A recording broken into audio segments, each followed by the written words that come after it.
Graça e paz, irmãos, amém? Estão felizes? Amém, graças a Deus. Louvo a Deus pela oportunidade de mais uma vez estar na sua casa, especialmente essa noite com a responsabilidade de trazer uma mensagem da parte de Deus, né? Permita a Deus que Ele fale aos nossos corações por sua graça e misericórdia. Convido os irmãos para ler comigo um texto no livro dos Salmos, Salmo 103,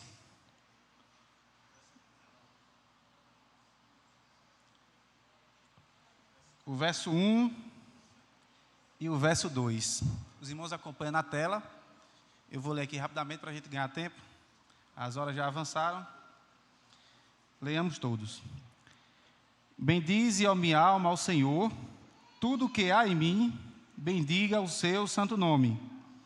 Bendize, ó minha alma, ao Senhor, e não te esqueças de nenhum dos seus benefícios. Feche seus olhos e ore comigo rapidamente. Pai querido, te damos graça pela tua palavra. Usa, Senhor, como instrumento em tuas mãos, para que eu possa transmitir tão somente a tua palavra, nada além disso. Por tua graça e misericórdia, fala aos nossos corações. Essa é a minha oração, em nome de Jesus. Amém. Irmãos, o salmo que nós acabamos de ler, um livro escrito por Davi, ele expressa louvor e gratidão a Deus.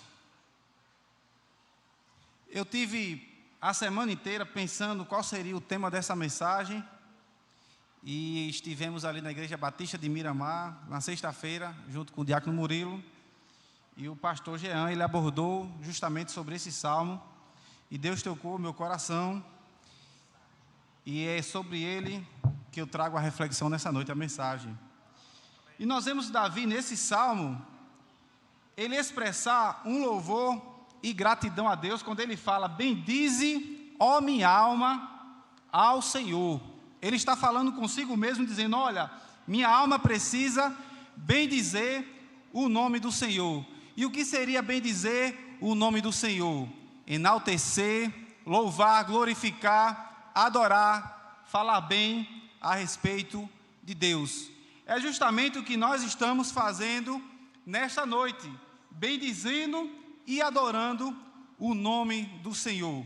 Porém, muito mais do que palavras que o salmista expressou e que nós também expressamos nessa noite, bendizer ao Senhor é muito mais do que palavras, mas é um ato de reconhecimento, de louvor e adoração, um ato que sai de dentro do coração do homem, porque nós sabemos quem é o Deus ao qual nós servimos. Se nós não conhecêssemos esse Deus, nós não poderíamos expressar gratidão e adoração, mas nós o conhecemos, e por conhecê-lo, nós estamos aqui nessa noite, bendizendo o seu nome. E o salmista, no primeiro verso, ele faz uma profunda reflexão sobre a necessidade de bendizer o nome do Senhor. E ele diz, no verso 2, ainda no verso 1, na parte B, ele fala, bendizer ao Senhor com tudo o que há em mim. Não é bendizer somente com palavras, mas com tudo o que há dentro de mim, precisa bendizer o nome do Senhor. Nós precisamos bendizer a Deus com o nosso ser, com a nossa mente, com as nossas emoções e com as nossas vontades. Tudo que há dentro de nós pertence a Deus e precisa bendizer o seu nome. A Bíblia até usa textos mais firmes para dizer, se a tua língua tira você da adoração, arranque ela, porque tudo que há em mim precisa bendizer o nome do Senhor. As minhas mãos, os meus pés, a minha boca, os meus olhos, tudo que tem dentro de mim, se não servir para adorar a Deus, não serve para viver. É preciso adorar a Deus na total integridade do ser humano. E muitas vezes nós falhamos disso. Às vezes pensa assim, o meu coração está em Deus, mas a minha boca, em vez de quando ela sai fora, e ela não consegue adorar a Deus, não consegue bendizer o nome do Senhor. Louvemos a Deus para que por sua graça e misericórdia Ele nos transforme por dentro, porque um coração transformado, ele exala e o corpo reflete a glória de Deus. Se há uma língua, se há uma boca, se há um olho não convertido, é porque falta uma mudança interior. E o salmista diz: olha, minha alma, tudo que tem dentro de mim, precisa bem dizer ao Senhor. E ele vai seguindo no verso 2: não te esqueças de nenhum dos seus benefícios. E por que o salmista vai dizer isso? Porque nós temos memória curta. A nossa memória muitas vezes nos trai. Deus faz milagres, faz prodígio, e muitas vezes nós nos esquecemos do que Deus fez. E quando nos deparamos com uma situação de dificuldade, a primeira atitude do esquecido é murmurar, se esquecendo que o Deus que fez no passado é o mesmo que faz hoje, é o mesmo que fará amanhã, porque Ele não muda, a sua palavra permanecerá para sempre. Esse é o Deus que nós servimos. E Ele faz questão de lembrar: olha, minha alma, não te esqueça de nenhum dos benefícios de Deus. Não são poucos, são vários.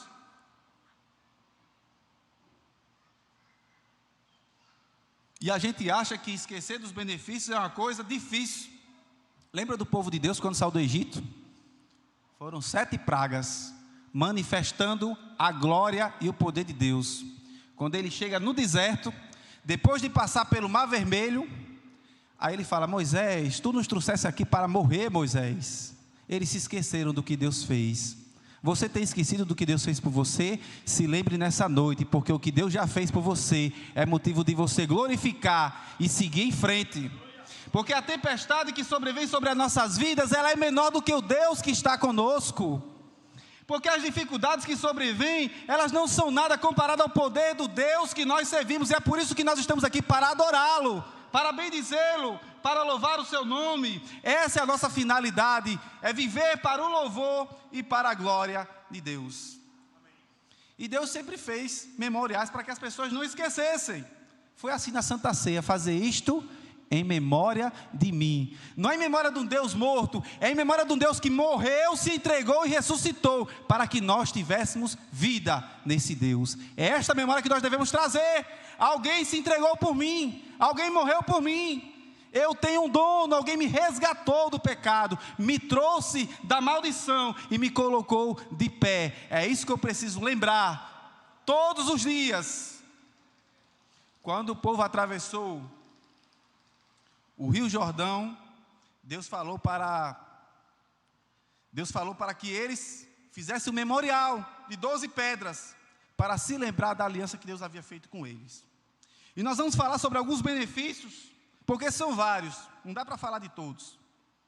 Mas todos os benefícios que nós encontramos em Deus, nós encontramos da sua misericórdia, fruto da misericórdia de Deus.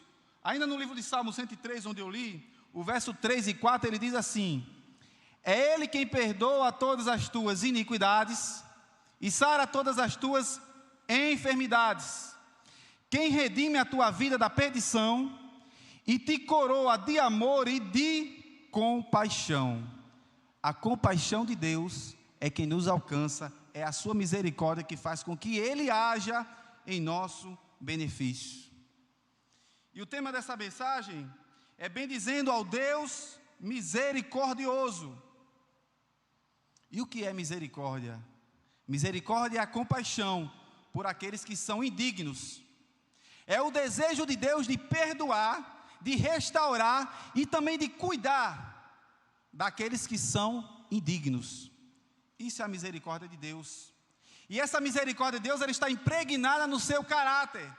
Ela é uma fonte inesgotável.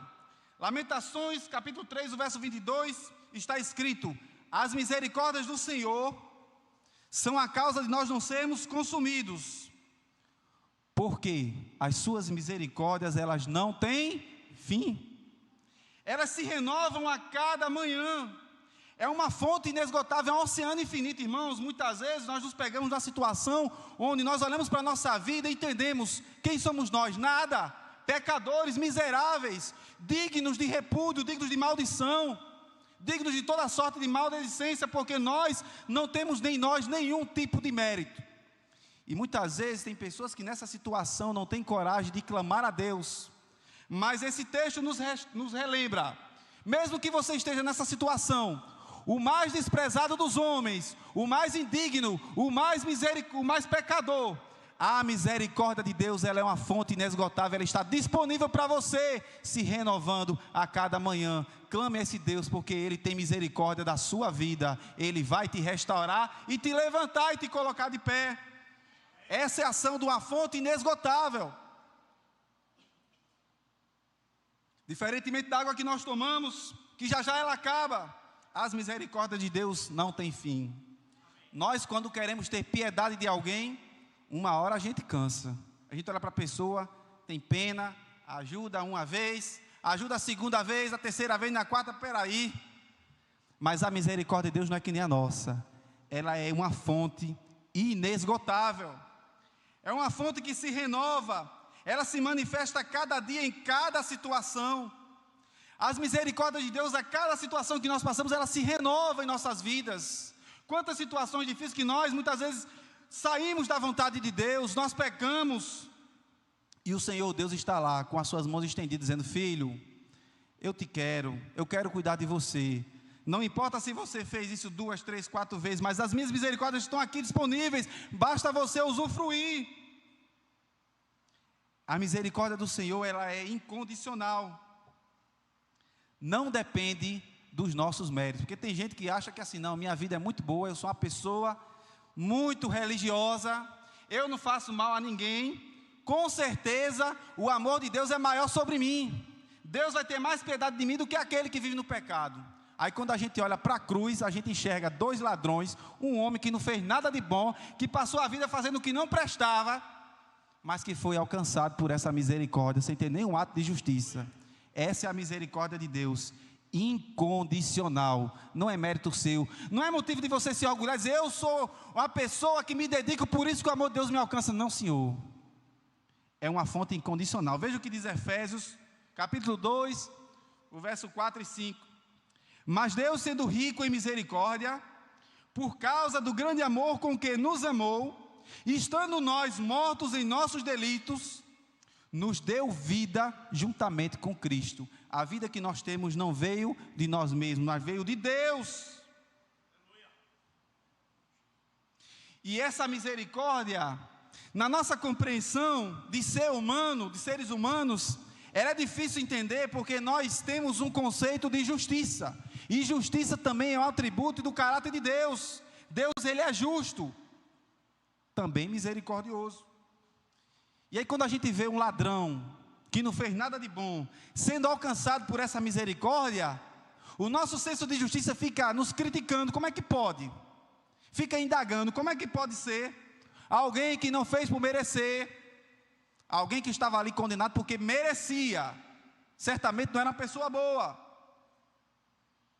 E aí, a gente começa a entender que há um conflito entre a misericórdia e a justiça de Deus. Aí nós vamos ler em Tiago, capítulo 1, verso 3, e Tiago diz: porque o juízo será sem misericórdia sobre aquele que não fez misericórdia, e a misericórdia, ela triunfa sobre o juízo. Se nós fôssemos receber de Deus aquilo que nós merecemos, a gente já estava morto, mas a misericórdia de Deus, ela triunfa sobre o juízo. Não há conflito nenhum, porque a misericórdia de Deus, ela se completa no plano de salvação, onde a justiça dele se fez valer, quando ele castigou o seu próprio filho, para que nós pudéssemos ter vida.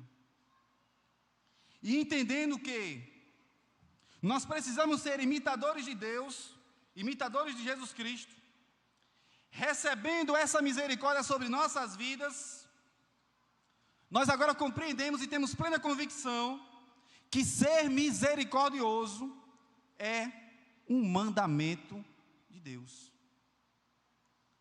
Não é um conselho, é uma ordem.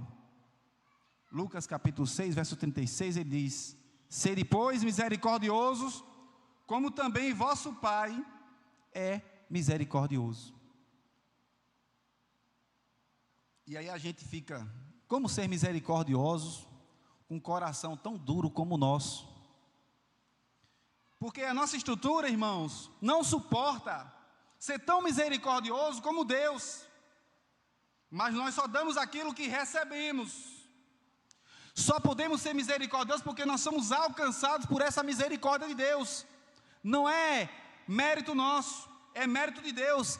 É Cristo em nossas vidas operando para que as nossas atitudes reflitam a glória de Deus. Se você age com a mesma misericórdia, é porque Deus está agindo na sua vida. E não à toa o conselho da Bíblia dizendo: enchei-vos do Espírito, porque só quem está cheio de Deus pode refletir a glória de Deus sobre os homens. O homem natural não consegue ser bom, é ruim, é perverso. Mas essa misericórdia de Deus que nos alcançou faz com que nós possamos exalar a glória de Deus a todos os homens. E a misericórdia está intrinsecamente ligada ao perdão. É preciso liberar perdão para as pessoas, porque nós fomos perdoados. Se eu fui perdoado, eu preciso perdoar. E tem gente que muitas vezes não consegue nem perdoar a si mesmo, se culpando, se caluniando, se martirizando por coisas do passado. E Deus falando para você nesta noite: a minha misericórdia, ela se renova a cada manhã. É Ele quem transforma as nossas vidas, é Ele quem perdoa as nossas iniquidades. O que passou, passou, e Ele faz nova todas as coisas. Ele transforma a sua vida e te renova nesta noite, para que você possa seguir em frente, não mais olhando para aquilo que você fez, mas olhando para o que Cristo fez por você, e transformou você em varão perfeito diante dEle. Isso é a graça de Deus na vida do ser humano, e é por essas coisas que nós precisamos bendizer o nome do Senhor. E a misericórdia do Senhor, ela se manifesta desde o princípio. Lá no Éden, quando Adão pecou, veja, Adão estava no paraíso, não sabia o que era maldade e o que era pecado, mas ele conseguiu pecar mesmo assim. Que inclinação a nossa carne tem, né? Perversa. E quando Adão peca, que Deus vai visitar Adão, se fosse eu acho que eu já teria morrido antes de Deus decretar a morte, porque é Deus olhando para mim dizendo: o que foi que tu fizeste? Foi o que Deus fez para Adão. Mas depois que Deus viu que Adão pecou, aí Deus pegou uma roupa de pele e cobriu o homem, demonstrando ali o seu primeiro sinal de misericórdia para conosco. Na redenção, é a maior demonstração da misericórdia de Deus, quando Ele não tratou-nos como deveríamos, mas Ele pegou o seu Filho e entregou em nosso lugar. Ele fez adoecer o seu próprio Filho, e mais do que colocá-lo em uma cruz, o Deus que é Espírito, que encarnou e que agora está em um corpo glorioso, foi sentenciado a permanecer eternamente em um corpo, com as mãos furadas, porque quando Ele ressuscitou, as suas mãos estavam furadas, e assim será eternamente. O Deus que é Espírito, que não tem corpo, Jesus Cristo Deus, que agora está escravizado em um corpo eternamente, agora em um corpo glorificado, mas em uma forma de homem, por conta dos meus e dos seus pecados. E ainda assim, quando Ele estava morrendo, Ele disse: Pai, perdoa esses que estão me matando, porque eles não sabem o que fazem. E Ele orou por aqueles que o mataram. Esse é o maior ato de demonstração da misericórdia de Deus. Ele não nos deu a recompensa que nós merecíamos, mas pelo contrário, Ele aplicou a sua justiça nele mesmo. Nós temos tantos motivos para dar glória a Deus, para bendizer o nome do Senhor, porque por meio do seu ministério, Cristo se entregou por nossas vidas. Ele demonstrou misericórdia aos pecadores, aquelas pessoas que estavam doentes, marginalizadas, quando Ele andava em seu ministério. Alguém chegava com a imposição da lei e dizia: mestre, a lei diz que deve morrer, o que é que tu dizes? Mas a palavra do Senhor sempre foi de vida, foi uma palavra de acolhimento, porque Ele disse: olha, eu sou o caminho, se não tiver Jesus, ninguém chegará até Deus, porque as nossas condições não nos permitem chegar até Ele.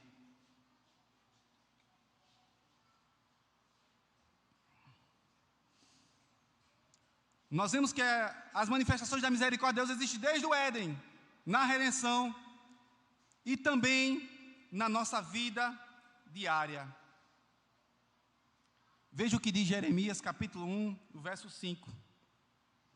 Antes que eu te formasse no ventre materno, te conheci. E antes que saísse da madre, te consagrei. E te constituí profeta às nações. Veja qual é a afirmação que Jeremias faz pela palavra profética de Deus. Antes mesmo de você existir, Ele já te conhecia. E antes que você nascesse, Ele te separou e te consagrou. Aí a gente vai se orgulhar. Deus me chamou, me preparou, antes de eu conhecer. Mas para quê? Não foi para a tua glória, não. Te constituir profeta às nações. Foi para ser canal de Deus às pessoas, às nações, aos povos. Você foi formado, escolhido, separado para ser canal de bênção de Deus, instrumento dele na vida das pessoas. Tem gente, irmãos, que passa pela vida sem conseguir ser bênção na vida de ninguém. Pessoa que não faz nem diferença se está presente ou se faltou, porque passa pela vida indiferente. E nós entendemos pela palavra do Senhor que nós somos chamados por sua misericórdia para um propósito. É para ensinar as pessoas, é para carregar o fardo delas, é para suportar, é para corrigir, é para ajudar, é para alimentar, é para ser bênção. Assim como Jesus foi. Quando ele estava celebrando a ceia, ele disse: olha, eu estou aqui celebrando a ceia, mas o maior é aquele que serve. E ele serviu a cada um. A misericórdia de Deus alcançou a tua vida? Reflita a glória de Deus. Seja a bênção na vida de alguém. E esta missão de ser bênção na vida de alguém, ela independe da reciprocidade e do reconhecimento. Paulo ele escreveu em 2 Coríntios capítulo 12, verso 15: eu de muita boa vontade gastarei e me deixarei gastar pelas vossas almas, ainda que amando-vos mais e sendo amado menos. Imagina Paulo dizendo dessa forma: eu vou doar a minha vida, eu vou me deixar gastar pela vossa alma, ainda que eu ame muito vocês, e vocês me amem cada vez menos. Porque Paulo não estava fazendo isso porque ele simplesmente estava querendo agradar os homens, mas ele entendia que ele foi chamado e separado para esta obra. Qual foi a obra que Deus colocou na tua mão para fazer? Você tem feito? Esse é o momento de reflexão, de parar nossa caminhada, dar meia volta e começar a ser luz, produzir frutos.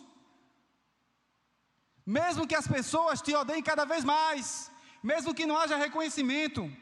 Às vezes você vai falar da palavra de Deus, a pessoa já se aborrece, e você já diz: fulano é muito ignorante, não vou falar mais não. Continue orando, continue falando, insistindo, porque mesmo que as pessoas não te reconheçam, esse é o seu chamado, porque você foi alcançado pela misericórdia de Deus, a mesma misericórdia que poderá alcançar muita gente através da sua ação. Crente inerte, parado, não entendeu ainda que ele tem um chamado. Existem dois tipos de pessoas, de um modo geral. Existem aquelas pessoas que são luz, e existem aquelas que são trevas. Existem aquelas pessoas que ajudam, existem outras que atrapalham. Lembra de José? Veja que coisa interessante na vida de José, em Gênesis capítulo 45, versos 7 e 8.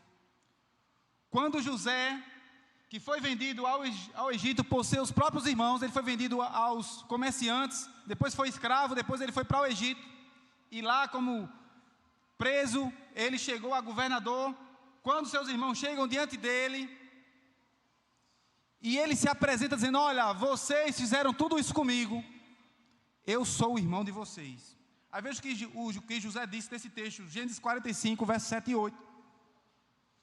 Veja o entendimento de José: pelo que Deus me enviou adiante de vós, para conservar a vossa sucessão na terra, e para guardar-vos em vida por um grande livramento.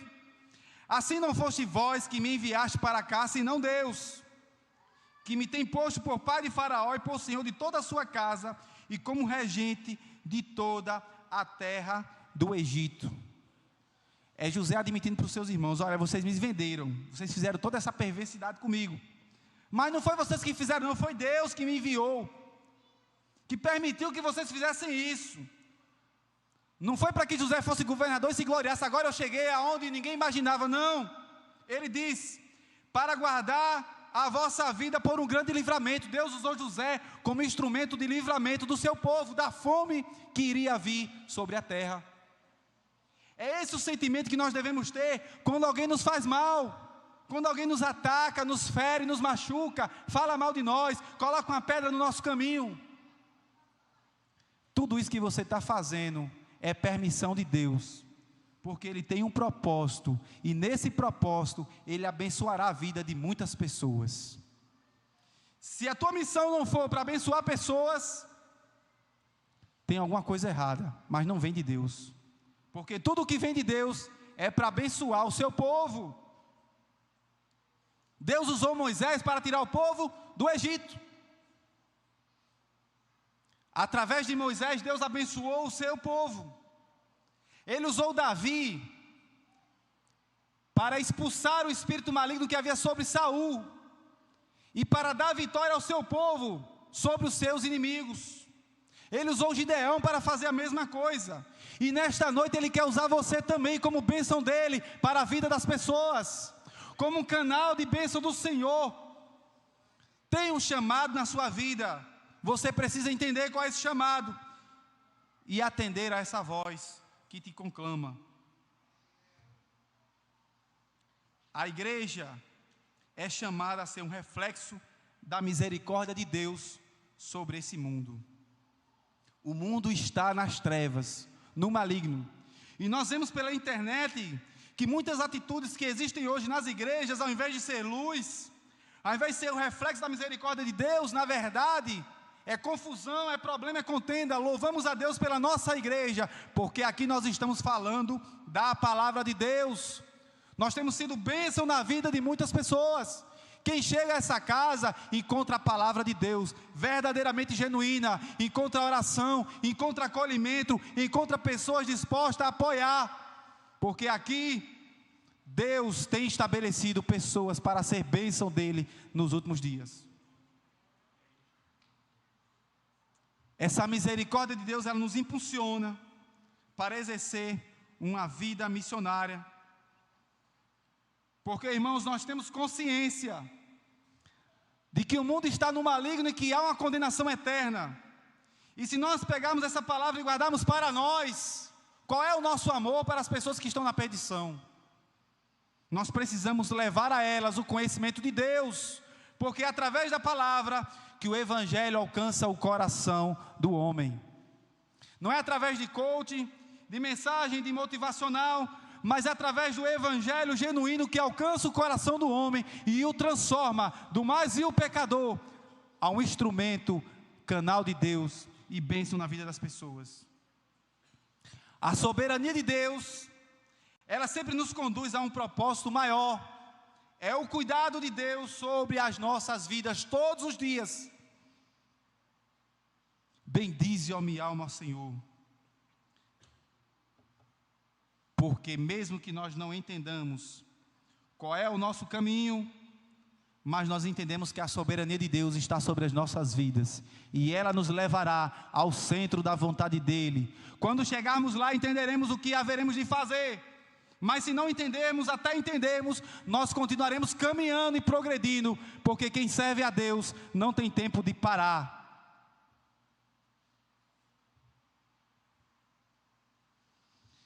Interessante que muitas vezes nós não nos damos conta da ação da misericórdia de Deus sobre as nossas vidas. É algo tão profundo que muitas vezes passa despercebido. Nós vamos encontrar em João capítulo 17, versos 6 e 9, um texto muito interessante, onde Jesus diz, em uma oração que Ele faz a Deus: manifestei o teu nome aos homens que do mundo me destes. Eram teus e tu me destes. Eles guardaram a tua palavra. Agora já têm conhecido que tudo quanto me deste provém de ti, porque lhe dei as palavras que tu me destes. Eles a receberam e têm verdadeiramente conhecido que saí de ti e creram que me enviaste. Aí no verso 9 ele diz: eu rogo por eles, eu não rogo pelo mundo, mas por aqueles que me destes, porque são teus. Nesse texto especificamente, o Senhor está orando pelos seus discípulos, por aqueles que foram alcançados por essa misericórdia.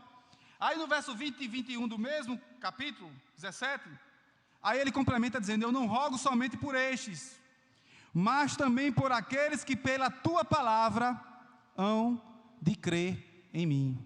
Ele está falando de nós. Para que todos sejam um como tu, ó Pai, como eu e tu somos um, e eu em ti, que guarde também que eles sejam um em nós, para que o mundo creia que tu me enviaste. E nós entendemos com esse texto que a oração de Jesus, intercessora em favor dos seus discípulos, também foi por nós, quando ele disse: eu não rogo somente por eles, mas por aqueles que pela tua palavra hão de crer em mim. Nós estamos debaixo da intercessão do Senhor Jesus Cristo. Não é somente sobre a intercessão da igreja, mas Jesus Cristo, Ele orou por nossas vidas. E quem está debaixo da intercessão de Jesus, quem tem essa consciência, sabe que Ele é vencedor em qualquer situação. Porque não foi qualquer um que orou por você, foi o próprio Deus, que orou pela tua vida para que Ele te guardasse, para que Ele te protegesse, para que Ele cuidasse de você. E aí, quando nós nos deparamos com os desafios da vida, nós entendemos que estamos debaixo da intercessão desse Deus poderoso. Nenhum desafio é capaz de nos parar, nenhuma dificuldade é capaz de nos fazer cair, porque nós estamos debaixo da intercessão de Jesus. O Deus que intercede por coisas que ainda nem aconteceram, e Ele já orou pelas nossas vidas. Que privilégio que nós temos, e por esses privilégios todos, nós precisamos bendizer o nome do Senhor o tempo todo, se lembrar dessas coisas, porque é por misericórdia. Aí veja lá no verso de Lucas, capítulo 22, o verso 31 e 32, Jesus ainda fala para Pedro: Pedro, Simão, Simão, eis que Satanás vos pediu para vos cirandar como trigo. Verso 32, mas eu roguei por ti, para que a tua fé não desfaleça, e tu, quando te converteres, confirma teus irmãos. Irmãos, imagine o próprio Satanás chegar para Deus e pedir para cirandar com a vida de Pedro, e Pedro nem imaginava, não sabia o que estava acontecendo, inocente. Aí Deus fala: Pedro, eu orei por ti, para que a tua fé não desfaleça. Não foi para te livrar da dificuldade, dos desafios, não. Foi para tu permanecer firme no meio dos desafios, no meio das dificuldades, você permanecer de fé, e a sua fé não desfalecer. Quantas vezes Deus tem nos guardado, e nós, orgulhosos por estarmos aqui, achando que é por nossas próprias condições. É a graça de Deus na tua vida que te trouxe de pé até hoje, e vai te levar de pé até aquele dia em que você chegar à presença de Deus e receber a vida eterna que Ele prometeu para a sua igreja. Não há orgulho nenhum, não há mérito, pelo contrário, há gratidão. Por isso que Davi disse: eu vou bendizer o nome do Senhor com a minha alma, porque esse é o Deus que nós servimos, que Ele trabalha por nós mesmo sem conhecermos a guerra espiritual que está travada sobre as nossas vidas.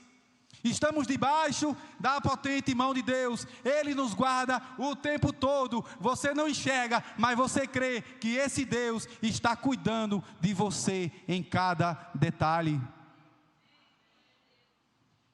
E Ele continua, eu vou terminar porque a hora já passou.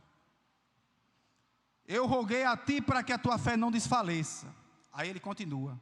Por que Ele queria que Pedro permanecesse firme?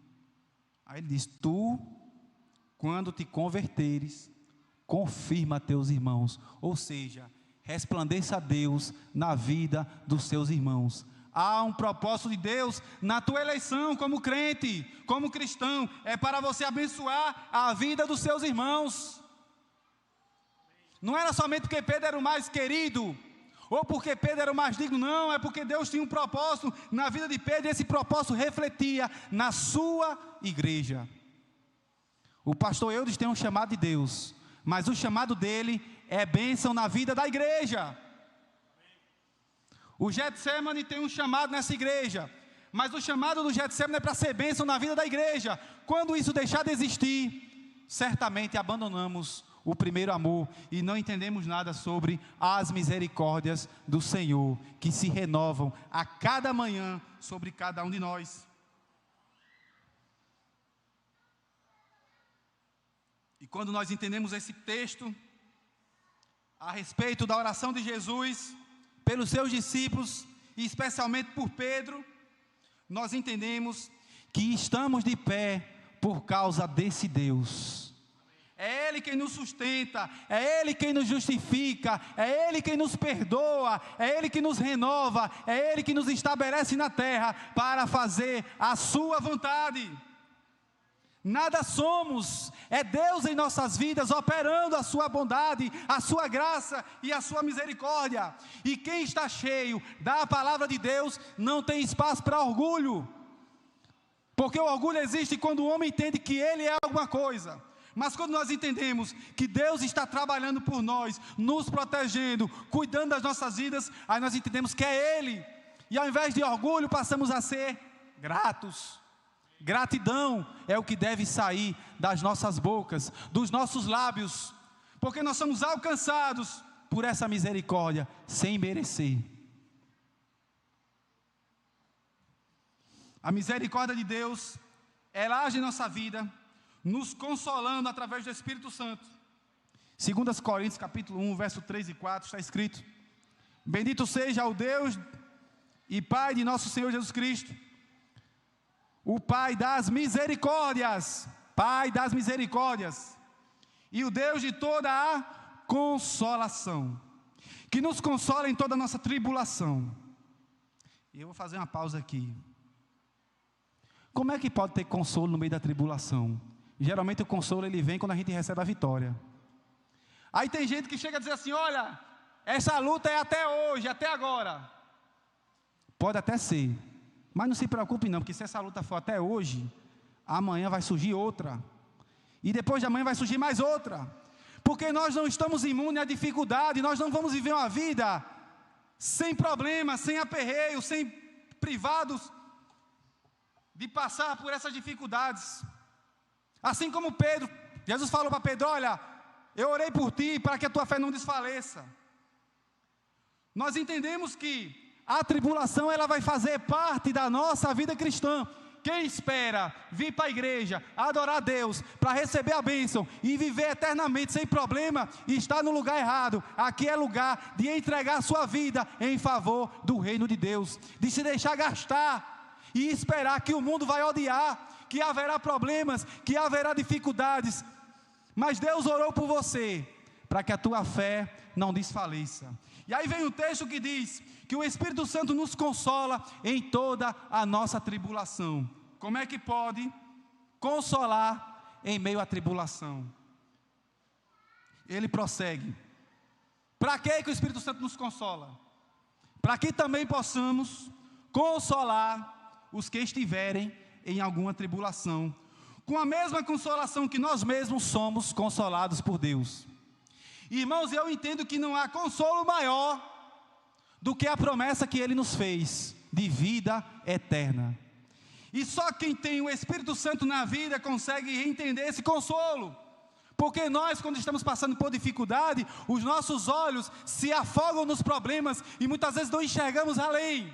Aí vem o Espírito Santo de Deus nos consolar e dizer: olha filho, essa dificuldade é momentânea, porque amanhã você estará comigo no paraíso, com Deus, eternamente, e lá é lugar de paz, de harmonia e de felicidade. E no meio da tormenta, a gente passa a sentir alegria. E alguém vai dizer: como é que pode Alguém que está em tanta dificuldade, em tanto problema, como é que pode Paulo, que apanhou, que foi preso, que passou por naufrágio, que foi escarnecido, que passou por tanto aperreio, dizer que era uma vida feliz, servir a Deus? É a ação do Espírito Santo na vida da igreja. Sem essa ação, nós iremos fechar os olhos, desmotivar e abandonar a fé. Mas o Espírito Santo de Deus, ele nos enche, ele nos capacita e nos consola, lembrando-nos que Deus nos prometeu uma vida eterna, quando ele disse: não se turbe o vosso coração. Ele não falou: não se turbe o vosso coração porque eu vou acabar com essa luta, não. Ele falou: crede em Deus, crede também em mim. Na casa de meu pai há muitas moradas, e uma delas é para você, uma delas é para mim. Eu mereço? Não, é a graça de Deus, é a misericórdia, e é isso que me consola, é isso que motiva, é isso que molda as minhas ações todos os dias, amparado na graça e na misericórdia, que esse amor de Deus nos alcançou. E nessa mesma perspectiva, todos os apóstolos eles deram a sua vida, quando eles falaram: porque para mim o viver é Cristo, vivo para Cristo, e o morrer é ganho, porque eu sei que quando eu fechar meus olhos, eu encontrarei com Deus. O segredo da paz em meio à guerra é a ação do Espírito Santo. Filipenses capítulo 4, verso 7, ele diz: e a paz de Deus, que excede todo entendimento, guardará os vossos corações e os vossos pensamentos em Cristo Jesus. Essa paz em meio à tribulação, ela excede qualquer entendimento. Qualquer pessoa racional vai dizer: não é possível. Como é que ele pode estar feliz? Como é que ele pode ter tanta força, estar alegre? Como é que ele pode permanecer nessa igreja, passando por tanta dificuldade? Não há como entender. Você vai ter paz em meio à guerra. A mente humana não vai conseguir entender. Mas é a paz de Deus, é a ação do Espírito Santo, guardando a vossa mente, porque quando a mente está em Cristo Jesus, o corpo responde. Agora, quando a mente está dominada pelo pecado, o corpo também responde para a morte, para o pecado. Por isso que a Bíblia fala que o coração, filho meu, dá-me o teu coração, porque o coração é a fonte de todo entendimento, emoções e desejo. E é Deus quem guarda os nossos corações, não somos nós mesmos. Porque se eu tivesse que guardar o meu, eu não passaria um minuto. Mas é a graça de Deus. Se teu coração hoje está transformado, bendize ao Senhor Deus, porque foi Ele. E eu já vou concluir, porque a hora já acabou. Não dá para falar tudo. Mas, irmãos, eu quero concluir trazendo à memória uma passagem que está lá em Lucas capítulo 17. Há o registro nesse texto de 10 leprosos. 10 leprosos que chegaram diante de Deus, diante de Jesus, e clamaram pela misericórdia. Eles pediram, eles disseram: Jesus, me cura. E Jesus curou. Porém, apenas um voltou para agradecer, apenas um voltou para bendizer o nome do Senhor. E este que voltou, ele foi agraciado com a vida eterna. E a pergunta que eu quero deixar para que você reflita é: qual desses 10 leprosos nós temos sido? E que Deus nos abençoe em nome de Jesus.